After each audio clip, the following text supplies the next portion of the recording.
بسم اللہ الرحمن الرحیم الصلاۃ والسلام علیک یا سیدنا یا رسول اللہ وعلی آلک و اصحابک یا سیدنا یا خاتم النبیین۔ عزیزان محترم، حضرت عثمان غنی رضی اللہ تعالی عنہ آپ ایک ایسی شخصیت ہیں کہ آپ کے مقام و مرتبہ کے بارے میں اگر بات کی جائے تو آپ نبی کریم صلی اللہ تعالیٰ علیہ وآلہ وسلم کے بہت ہی قریبی صحابی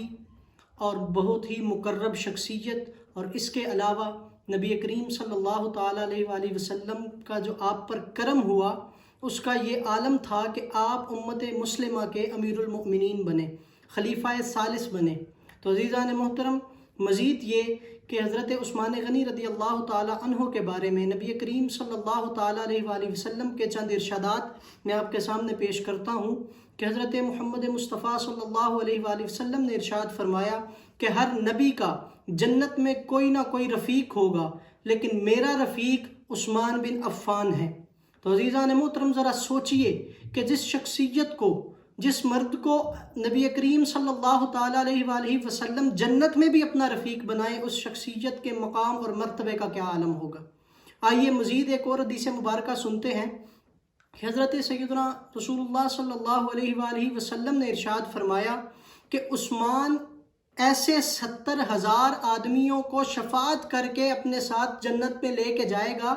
کہ جن آدمیوں پر جہنم واجب کر دی جائے گی۔ ذرا سوچئے، نبی کریم صلی اللہ علیہ وآلہ وسلم کی بارگاہ بے کس پناہ میں مقبولیت تو دور کی بات ہے، اللہ کی بارگاہ میں حضرت سیدنا عثمان غنی رضی اللہ تعالیٰ عنہ ایسے مقبول شخصیت تھے کہ آپ ان 70,000 لوگوں کو جن پر اللہ نے جہنم واجب کر دی ہوگی، ان 70,000 کو صرف شفاعت فرما کے اپنے ساتھ جنت میں لے جائیں گے۔ اور نبی کریم صلی اللہ تعالیٰ علیہ وآلہ وسلم کی تربیت میں اور آپ کی بارگاہ بے کس پناہ میں اور آپ کی شاگردی میں اور آپ کی صحابیت میں رہنے کا یہ اثر حضرت عثمان غنی رضی اللہ تعالیٰ عنہ پر تھا کہ جب صلح حدیبیہ کے واسطے حضرت سیدنا عثمان غنی رضی اللہ تعالیٰ عنہ کو نبی کریم صلی اللہ علیہ وآلہ وسلم نے مکہ شریف بھیجا، معاہدے کے لیے جب بھیجا گیا تو صحابہ کرام رشک کرنے لگے کہ یہ بڑا قسمت والا انسان ہے کہ جس کو نبی کریم صلی اللہ علیہ وآلہ وسلم نے معاہدے کے لیے مکہ شریف بھیجا اور اب یہ اکیلا وہاں پر جا کے کعبۃ اللہ کا، بیت اللہ کا طواف کرے گا۔ تو نبی کریم صلی اللہ علیہ وآلہ وسلم نے ارشاد فرمایا کہ عثمان کبھی بھی ہمارے بغیر بیت اللہ کا طواف نہیں کرے گا۔ تو جب حضرت سیدنا عثمان غنی رضی اللہ تعالیٰ عنہ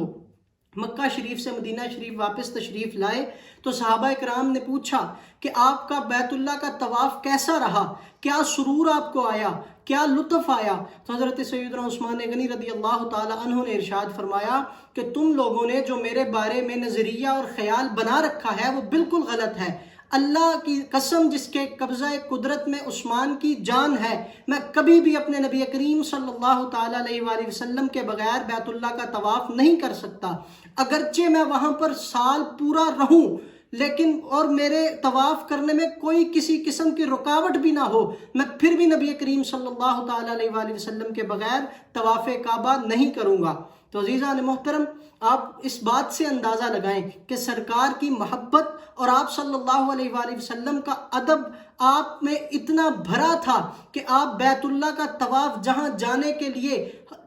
روز لاکھوں لوگ اللہ تبارک و تعالیٰ سے دعائیں مانگتے ہیں، منتیں مانتے ہیں، لیکن نبی کریم صلی اللہ علیہ وآلہ وسلم کی بارگاہ میں رہنے کا اور آپ کے ادب کا یہ اثر تھا کہ سیدنا عثمان غنی نے سرکار کے بغیر کعبۃ اللہ کا جو طواف ہے وہ بھی نہیں کیا۔ تو عزیزان محترم، حضرت سیدنا عثمان غنی رضی اللہ تعالیٰ عنہ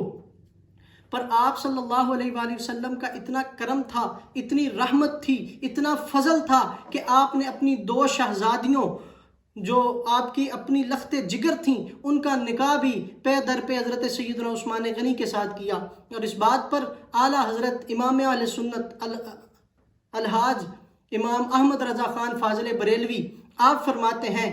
کہ نور کی سرکار سے پایا دوشالہ نور کا، نور کی سرکار سے پایا دوشالہ نور کا، ہو مبارک تم کو ذو النورین جوڑا نور کا۔ وآخر دعوانا الحمدللہ رب العالمین۔